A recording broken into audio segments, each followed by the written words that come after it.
Bom dia, são 8 horas e 15 minutos, terça-feira, 15 de maio. Você está na TV Senado, eu sou André Ricardo e você assiste agora ao Senado em Dia. Adiado o depoimento de Carlinhos Cachoeira, marcado para hoje no Congresso. Conselho de Ética houve delegados envolvidos nas operações Vegas e Monte Carlo da Polícia Federal. Presidente Dilma Rousseff lança programa Brasil Carinhoso para erradicar a pobreza extrema no país. E Congresso comemora os 46 anos do Partido do Movimento Democrático Brasileiro, o PMDB. Agora, no Senado em Dia.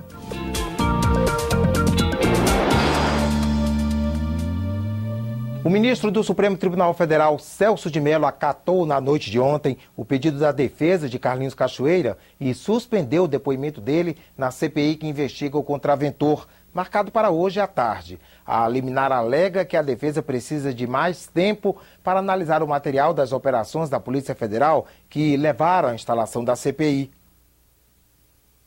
É uma decisão claramente protelatória. Lógico que a defesa tem acesso sobre tudo que é acusado do senhor Carlos Cachoeira desde o instante que ele foi preso. É um direito constitucional da defesa. Por isso, me sou diferente, estranho, repito, sui generis, essa decisão. O senhor Carlos Cachoeira poderia vir aqui e exercer um direito constitucional que ele tem, de ter permanecido em silêncio.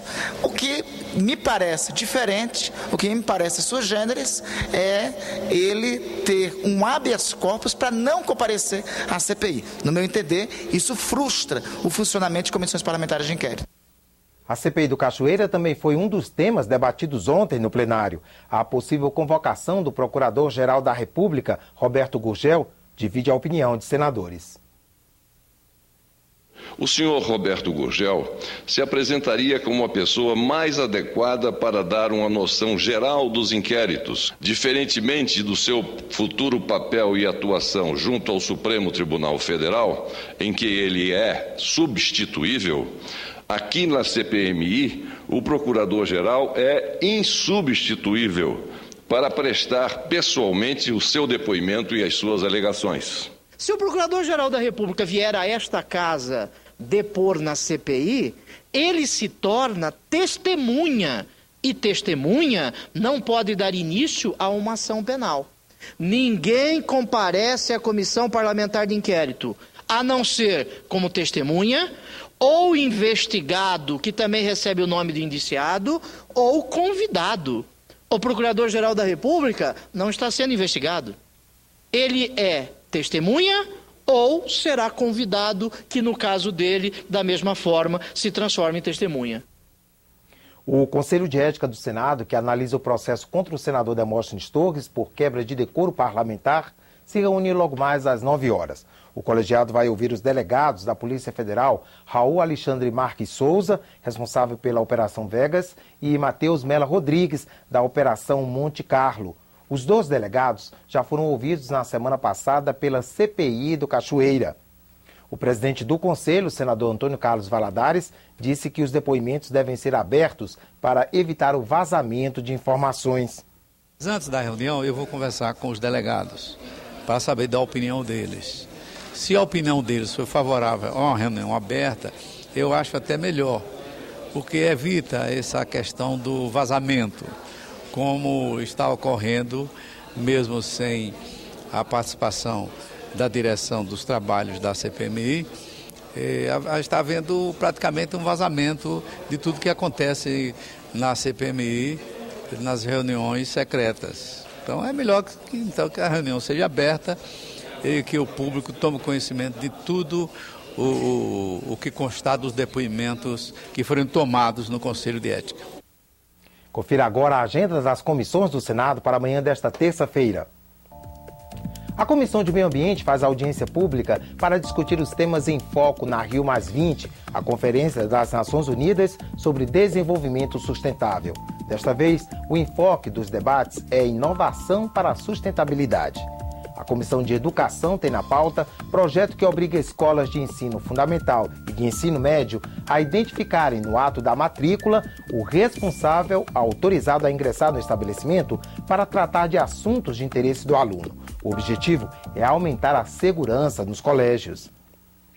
A Comissão de Assuntos Econômicos está prevista para logo mais às 10 horas da manhã. A repórter Mariana Abreu está ao vivo no Túnel do Tempo daqui do Senado e traz informações sobre a pauta da comissão. Bom dia, Mariana. Bom dia, André.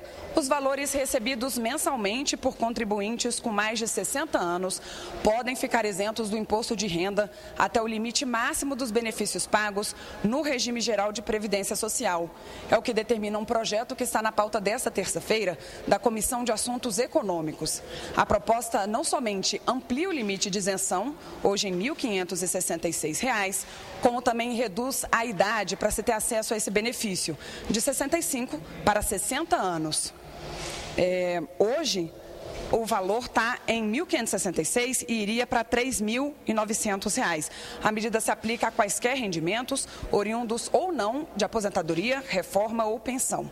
A comissão também pode debater um projeto que permite às farmácias e drogarias vender medicamentos a preço de custo para aposentados pelo regime geral de previdência social, usuários do SUS e portadores de doenças crônicas graves. Pelo texto, a diferença entre o preço de custo e o de mercado seria lançado como uma despesa operacional da empresa.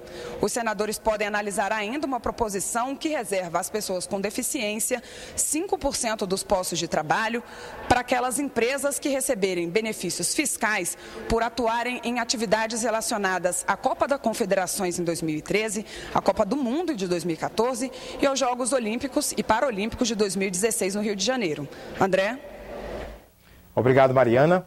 E hoje o Senado lança o portal E-Cidadania. O objetivo é incentivar a participação da população no processo legislativo. O portal terá 3 áreas: fiscalização, onde se poderá acompanhar o orçamento, a administração da casa e o trabalho dos senadores; legislação, onde será possível propor mudanças nas leis já existentes ou ainda propor novas leis; e a área de representação, que será um espaço para a população expressar opiniões sobre matérias em tramitação no Senado e sugerir temas para audiências públicas. O portal poderá ser acessado no endereço que aparece aí na tela: www.senado.gov.br/e-cidadania. A presidente Dilma Rousseff lançou ontem no Palácio do Planalto o programa Brasil Carinhoso. Ela assinou uma medida provisória com ações para erradicar a pobreza extrema no país. O governo vai investir até 2014 10 bilhões de reais. O governo vai garantir uma renda mínima de R$ 70 para cada integrante de famílias com pelo menos uma criança de até 6 anos de idade. A meta é beneficiar 2 milhões de famílias até 2014. Quando a gente garante a renda mínima a cada membro de uma família em condição de extrema pobreza, nós estamos reconhecendo que somente é possível retirar uma criancinha da miséria se retirarmos junto com ela toda a sua família. União e municípios também assinaram convênios para a construção de creches. A expectativa é construir 6 mil novas unidades, a maior parte nas regiões Norte e Nordeste. O governo vai ampliar em 66% o valor repassado para a merenda em creches e pré-escolas. Dilma Rousseff anunciou ainda ações na área da saúde. O governo vai reforçar o controle da anemia com a distribuição de ferro e vitamina A nos postos de saúde. A medida provisória, que ainda não chegou ao Congresso, repercutiu no plenário do Senado. No Dia das Mães, a presidente da República, um dia depois, lança esse programa voltado para dar atenção à saúde, para dar atenção especial às crianças em nosso país. Tanto colocar na ordem do dia, na pauta da agenda política nacional, questões antes tidas, entre aspas, das mulheres, é extremamente significativo, simbólico de uma mudança de cultura, de uma mudança civilizatória. O plano é bom, tem o nosso apoio, obviamente. Nós não fazemos objeção a qualquer proposta de transferência de renda aos mais pobres no país. Ocorre que os anúncios nem sempre refletem a realidade. O governo anuncia espetaculosamente planos fantásticos e depois peca na execução. O presidente do Senado, José Sarney, retomou ontem as atividades e presidiu a sessão solene do Congresso Nacional em comemoração aos 46 anos do Partido do Movimento Democrático Brasileiro, o PMDB. Depois de 30 dias afastado para tratamento de saúde, o presidente Sarney antecipou a volta para participar da sessão. No gabinete, ele se reuniu com o vice-presidente da República, o PMDBista Michel Temer, e lideranças do partido, antes da sessão solene que comemorou os 46 anos do PMDB. No plenário do Senado, PMDBistas antigos e novos lembraram a história do partido, criado em 66 como Movimento Democrático Brasileiro para fazer oposição ao governo militar.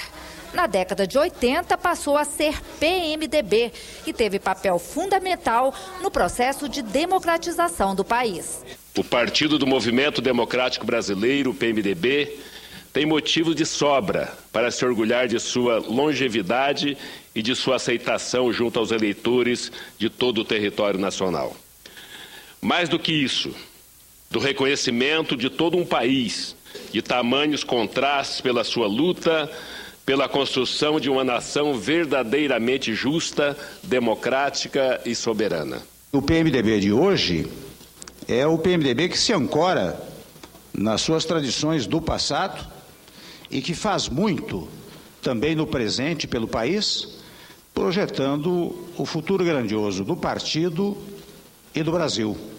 O PMDB continua se afirmando como o grande fiador da democracia brasileira. Somos um partido com uma história a mais rica das últimas décadas. Uma história que nos faz ter responsabilidade e, ao mesmo tempo, aspirações. O PMDB é hoje o maior partido em número de filiados. São 2.400.000 em todo o país. O partido reúne também a maior bancada no Senado, com 21 senadores, e a segunda na Câmara, com 78 deputados federais. O Senado aprovou e agora depende da Câmara dos Deputados decidir se os trabalhadores têm direito de faltar ao serviço para fazer concurso público. Trabalhar no serviço público, um desejo de muitos brasileiros. Todo mundo está querendo estabilidade e o serviço público hoje é uma grande oportunidade para as pessoas, né? Para se tornarem funcionários públicos, os candidatos precisam passar em concursos. Mas quem está empregado nem sempre consegue a liberação no dia da prova. É o caso de Adriana, que trabalha nos fins de semana. Geralmente, quando eu tenho que sair, resolver algum problema, eu tenho que pagar a hora depois, né? O Senado aprovou um projeto de lei que dá direito ao trabalhador com carteira assinada de se ausentar do serviço por 8 horas no mês para a realização de concursos públicos. As horas de afastamento poderão ser divididas. Assim, o trabalhador poderá realizar mais de um concurso público por mês.